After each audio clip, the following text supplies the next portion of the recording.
We have a major Rams trade update as Sean McVay reveals the truth around the possibility of the Rams maybe or maybe not trading for Jalen Ramsey. We're also talking about the Rams maybe dropping the ball on a potential free agent cornerback. All on today's episode of the Rams Digest. I'm your host, Joshua Giron. Remember, if you guys are not subscribed to the channel, do me a favor. Press that subscribe button right now, as roughly 69.2% of you guys are watching the videos, but you're still not subscribed to the channel. If you're already watching, might as well press that subscribe button so you don't miss any daily Rams content here at the Rams Digest. First things first, I do want to get into the major news story of today, as we are talking about, is it time for the Rams to give up on the Jalen Ramsey idea, the idea of trading for him, the idea of maybe the Miami Dolphins releasing him and the Rams picking him up via free agency? Is this kind of a dead dream for a lot of Rams fans? Well, we'll see what Sean McVay had to say about it, as he did give us kind of an update on what the Rams' perspective is on it, and we'll talk more details on his quote in a second. But Sean McVay lays out the obstacles preventing the Rams from trading for Jalen Ramsey. McVay isn't ruling out a trade, but it sounds like the odds are slimming by the day. This comes to us from Cameron De Silva of the Rams Wire. And obviously, we're at this point, right? The Rams are headed to Maui camp, right? They are going to have their training camp in Maui this year over the next few weeks. And so obviously, we see them already getting ready to work on the season ahead. Of course, the Rams would have liked to have, Jalen Ramsey. I'm sure it seemed like there was some real interest there. I know a lot of Rams fans were intrigued by the opportunity to get Jalen Ramsey back onto this potential Super Bowl winning roster, but unfortunately, that's not the reality at this point in time. And so Sean McVay, he's discussing it, obviously kind of giving us a real update on where the Rams are at the moment. And it's kind of interesting, right, to hear from Sean McVay. He's kind of been up and down on this conversation, kind of clearly wanting or having some type of interest in Jalen Ramsey, but then now this is where the update is as of today. So usually those are scenarios and situations that you have to have plans in place prior to executing some of the decisions that have occurred.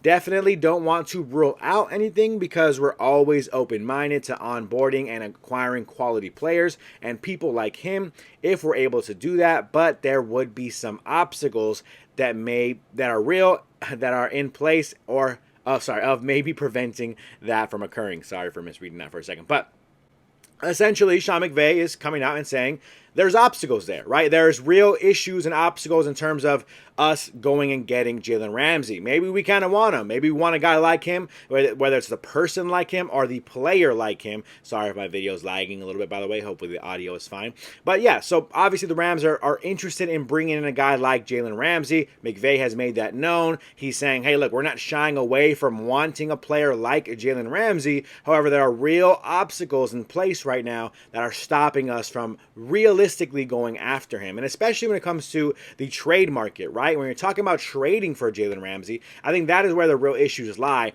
because he does get paid a little bit too much money right now for the Rams to flat out pay him that, and also even want to pay him that. I think that's also the real issue here as well. I mean, Jalen Ramsey's still a great player, but is he as great to live up to that contract he is currently getting paid? Maybe, maybe not. And that kind of obviously is a clear issue when you're talking about the cap space, what the Rams can pay a player right now, and ultimately kind of where the obstacle lies. Plus, Miami is probably not asking for nothing for a player like Jalen Ramsey and Jalen Ramsey's caliber. And so that's kind of where it sits right now. Here's a quick update from Peter Schrager of ESPN. He is saying at the end of May that he hasn't gotten the sense that the Rams are banging down the doors for the Miami Dolphins to trade them Jalen Ramsey. McVay's comments appear to echo that sentiment, as does the lack of movement and news on the trade front. And ultimately, is this wrong of the Rams? Is this right of the Rams? That's kind of up for debate. I think a lot of fans want to go for Jalen Ramsey. They wouldn't mind paying a decent price for a cornerback like Jalen Ramsey, considering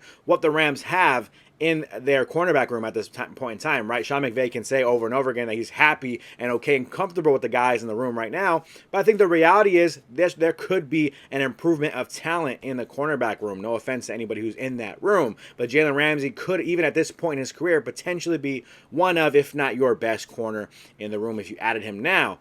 But ultimately, trading for him is a little difficult, especially one, when Miami wants a lot, and two, when the Rams may not want to trade for him, again, for the contract, to give up assets, maybe just sit and wait and see if he gets released, then you revisit this conversation. But in terms of trading for him, I think that door is kind of closed. We have to wait and see what Miami now does with Jalen Ramsey. If they don't trade him or find a trade partner, that is kind of where things can get interesting. That is something that's not going to happen likely until towards the beginning of the year, preseason kind of time, maybe just a couple months at least, until we kind of hear a real movement on what Jalen Ramsey could potentially, he could potentially play for if it's not the Miami Dolphins next season.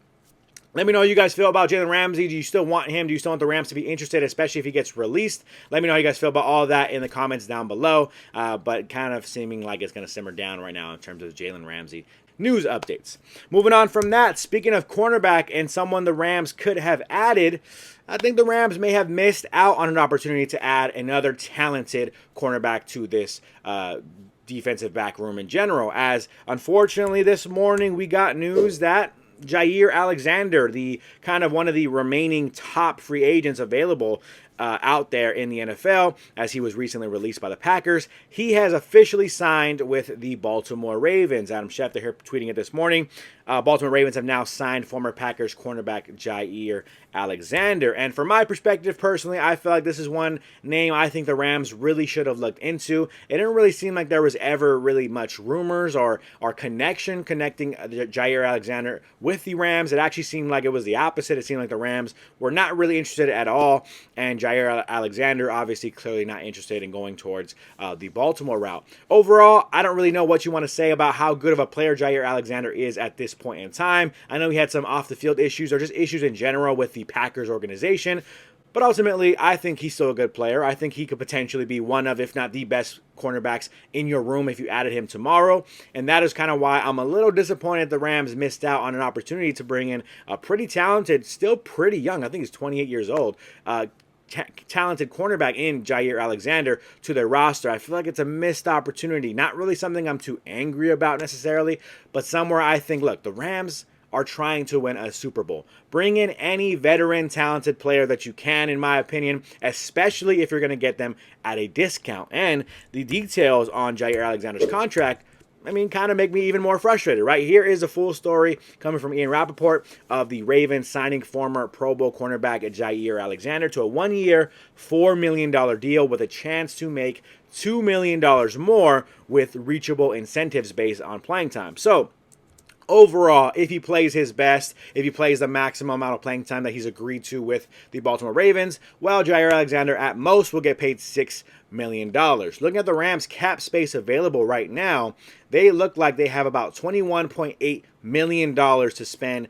in terms of cap space. Now, I know I am no cap expert. I'm no cap savant. I don't really understand the cap space fully into all the rules and regulations and what they are thinking about why they are not spending that money. But there seems to be some kind of space and room to sign a player for $4 to $6 million, especially the player of the caliber of Jaire Alexander. Is he a Pro Bowler still? If you sign him, am I expecting him to be a Pro Bowler next year in Baltimore?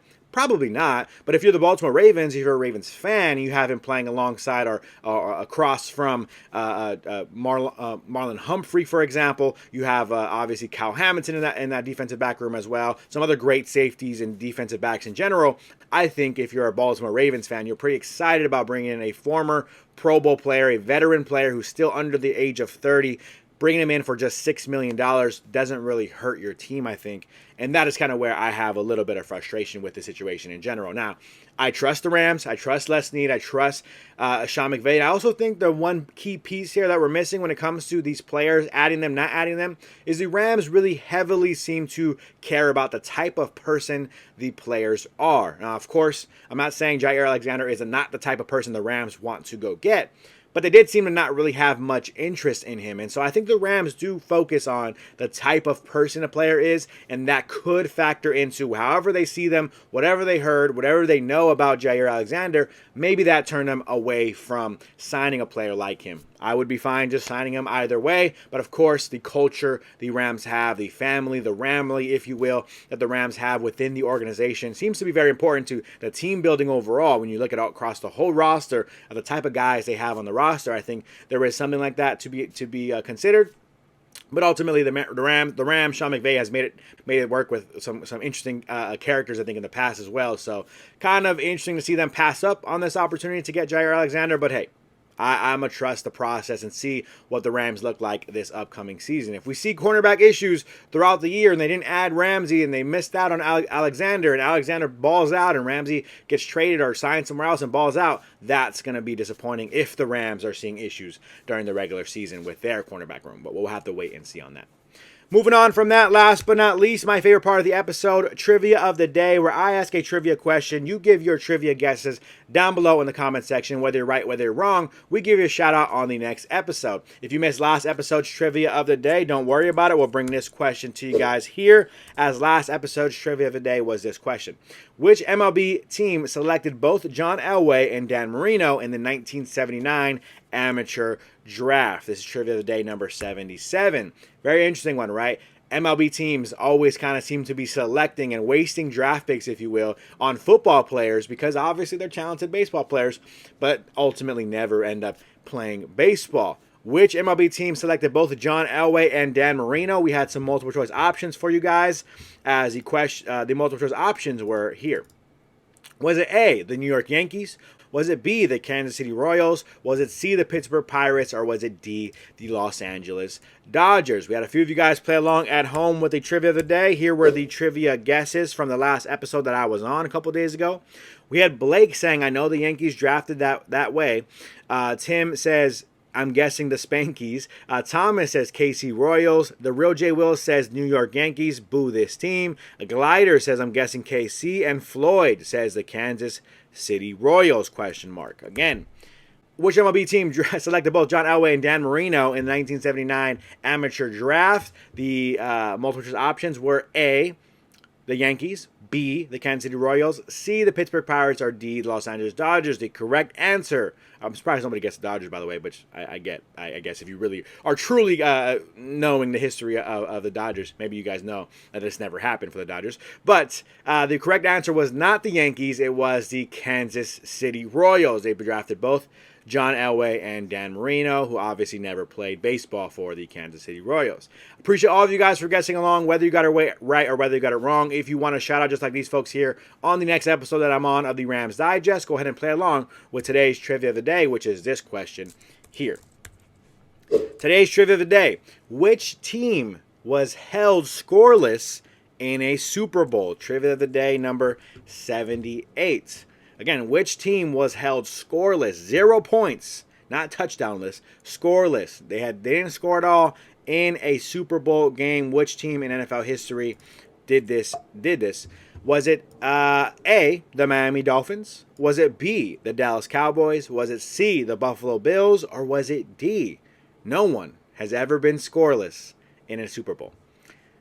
Question, again, which team was held scoreless? 0 points in a Super Bowl. Was it A, the Miami Dolphins, B, the Dallas Cowboys, C, the Buffalo Bills, or D, no one has ever been held scoreless in a Super Bowl? Give your guesses down below in the comment section. Whether you're right or whether you're wrong, we'll give you a shout out on the next episode. Other than that, that's going to do it for me on today's episode of the Rams Digest. Please remember to subscribe to the channel if you're not subscribed already. That's going to do it for me. I'm your host, Joshua Giron, and I am out.